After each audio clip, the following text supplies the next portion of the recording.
दोस्तों नमस्कार। दोस्तों, डोनाल्ड ट्रंप ने जब से राष्ट्रपति पद का दूसरी बार कार्यभार संभाला है, तब से वह एक चुने हुए राष्ट्राध्यक्ष की तरह कम बल्कि एक सनकी बादशाह की तरह ज़्यादा व्यवहार कर रहा है।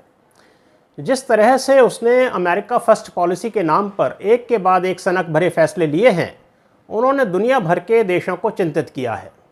कभी टैरिफ बढ़ाने की बात करना, कभी नए टैरिफ लगाना और फिर अचानक से अपने ही लिए हुए फैसलों से यू टर्न ले लेना।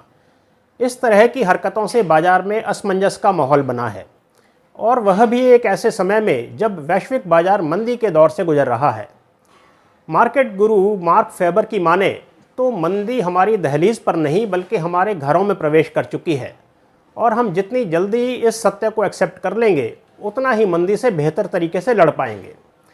ऐसे माहौल में बेहतर होता कि विश्व के सबसे ताकतवर देश के आर्थिक फैसले कोई परिपक्व अर्थशास्त्री ले रहा होता, ना कि कोई हार्डकोर बिजनेसमैन।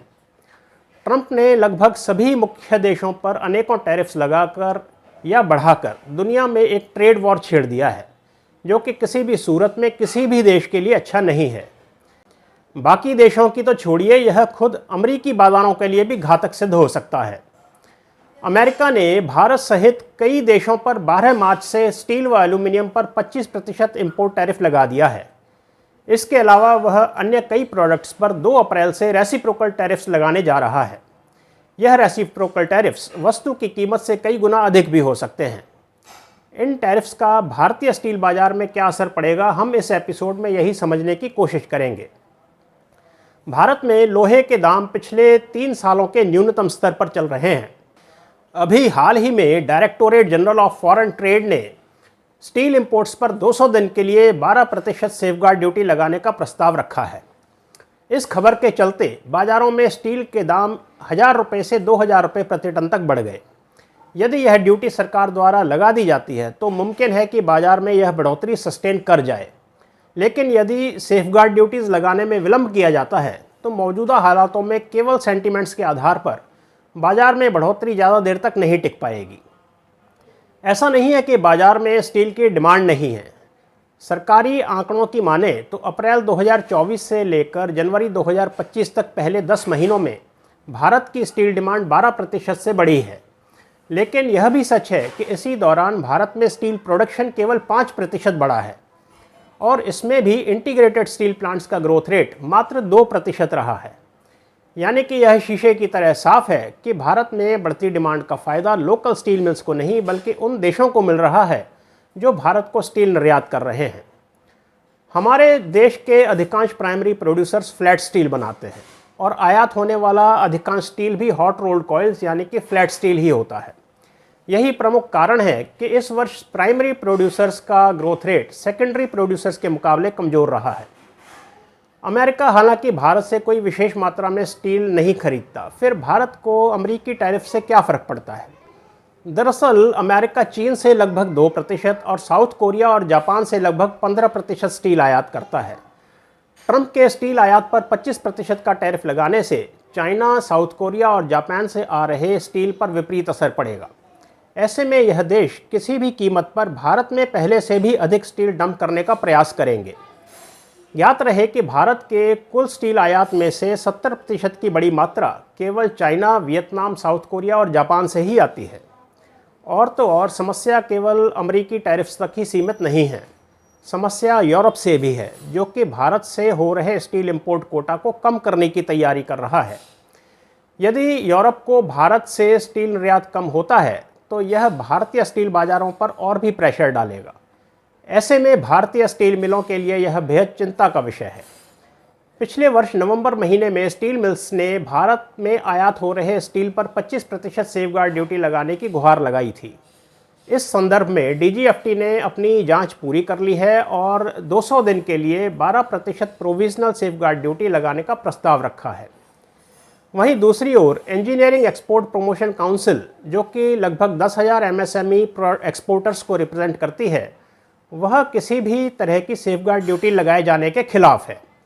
ईईपीसी ने ट्रंप द्वारा इंजीनियरिंग गुड्स पर 2 अप्रैल से लगाए जाने वाले रेसिप्रोकल टैरिफ्स को लेकर चिंता जताई है। भारत लगभग $20 मिलियन के इंजीनियरिंग गुड्स सालाना एक्सपोर्ट करता है। ईईपीसी के अध्यक्ष पंकज चौधरी के मुताबिक ट्रंप के रेसिप्रोकल टैरिफ्स के चलते लगभग $7.5 मिलियन की शिपमेंट प्रभावित हो सकती हैं।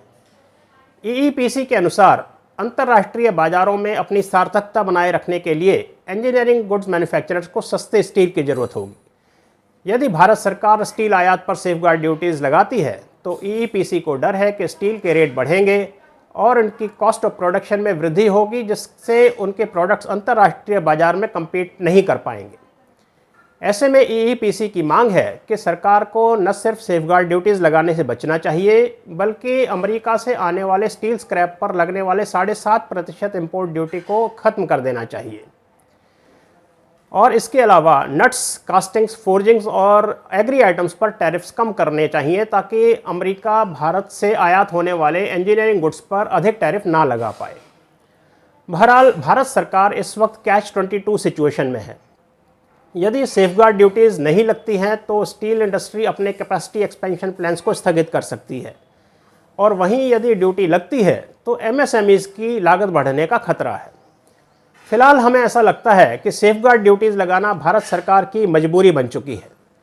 जिस तरह से अमेरिका और यूरोप अपने अपने बाज़ारों को बंद करते जा रहे हैं, उससे भारत में स्टील डंपिंग का संकट गहराता जा रहा है। ऐसे में यदि भारत अपने बाज़ारों को डंपिंग से सुरक्षित नहीं करता तो बाज़ारों में डिप्रेशन की स्थिति बनेगी। सन 1998 में एक फिल्म आई थी चाइना गेट, जिसमें कुछ रिटायर्ड फौजी फिल्म के विलेन जगीरा से लड़ने के लिए ट्रेनिंग शुरू करते हैं। उनमें से एक फौजी ट्रेनिंग से परेशान होकर कहता है कि हमें गोली चलाना तो आता है, तो फिर जगीरा को मारने के लिए इतनी कठोर ट्रेनिंग की क्या ज़रूरत है। तो इसके जवाब में फौजियों का लीडर कहता है कि यह ट्रेनिंग जगीरा को मारने के लिए नहीं, बल्कि जगीरा से जान बचाने के लिए दी जा रही है। बस यही स्थिति हमारी स्टील इंडस्ट्री की भी है।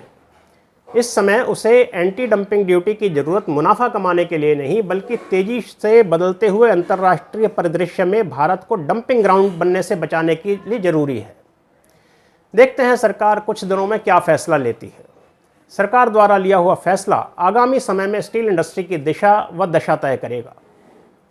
दोस्तों, यदि हमारा कंटेंट आपके जीवन में तनिक सी भी वैल्यू ऐड करता है तो आपसे निवेदन है कि चैनल को सब्सक्राइब करें और शेयरिंग के माध्यम से इसे लोहे से जुड़े हर व्यक्ति तक अवश्य पहुंचाएं।